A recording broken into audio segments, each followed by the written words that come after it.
Hello, my name is Peter Roper. I'm known as the Family Businessman, and this is Peppermint Wednesday, a weekly video blog sharing questions I get from clients about all sorts of areas in family business. And this section that I'm talking about is all about ownership. And ownership is a really interesting yet a minefield area within family business. So here's the first one, which is I was asked, well, who has shares in a family business then?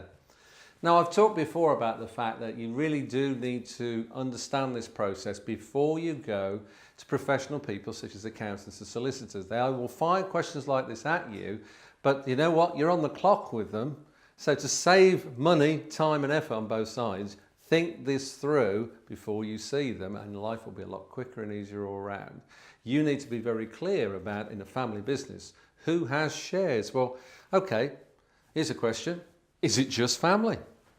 If it is just family, which members of the family? This is an easy situation to work out, is it, first of all? Or is it? Again, family businesses tend to start perhaps with a husband and wife, etc. type partnership as a stereotype, and maybe it started as a partnership or a limited company, what have you, and shares are put into place for the two involved. Now, even that gets complicated. Why does it get complicated? Well, if it's a husband and wife business, it's an owner-managed business, fantastic. Who has the majority of the shares? Is it the husband or is it the wife? Should it be 70% to one and 30% to the other, whichever way around it is? Is it based on the workload? Is it based on the ability? Is it based on the emotional and intellectual capital of the individuals concerned?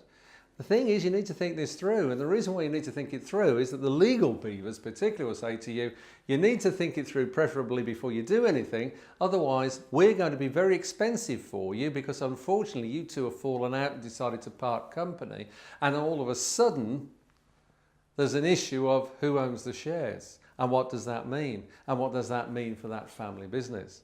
And so, of course, you're looking at the negative situation, if you like, but unfortunately, it's really important. It's just the same as the number of shares in terms of voting. I can think of a business recently where I heard it was mom, dad, and son.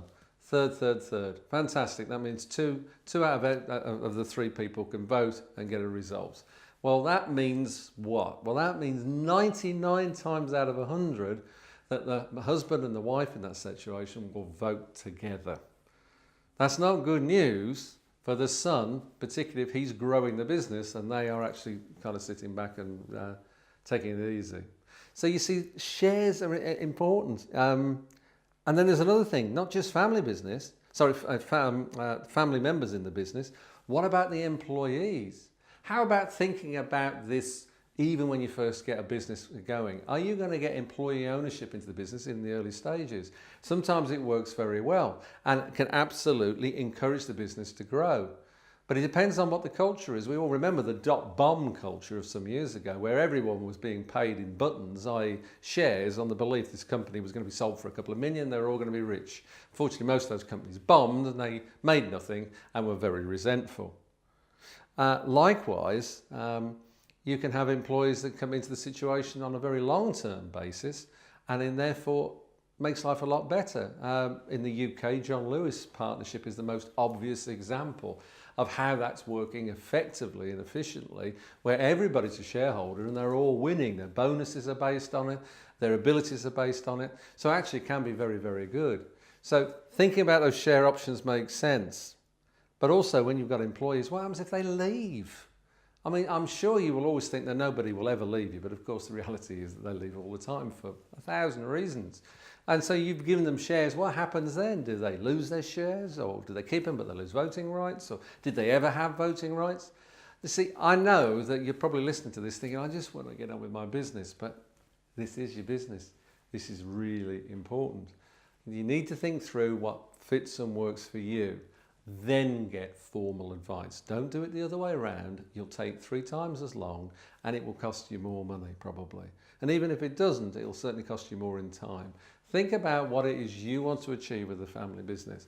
And this applies just as much if the business is 100 years old. I was working with somebody recently who they sat down and said, you know what, we want to completely change the share arrangement because it's not equitable, it doesn't work, it doesn't make sense anymore. Let's start from a platform and convert. Now you can do that. Sometimes it's technically awkward, but most times you can actually convert as long as everybody agrees to it. So that's the thing. Who has shares? Think about it. It makes an awful lot of sense to think about it long and hard. So that's it. Get on social media. Send me an email. I'll always answer that personally. Let's see and talk about shares and how they work, share options, etc. But for now, my name is Peter Roper. I am the Family Businessman. And remember, if I can help you in any way, just let me know. Thanks for listening.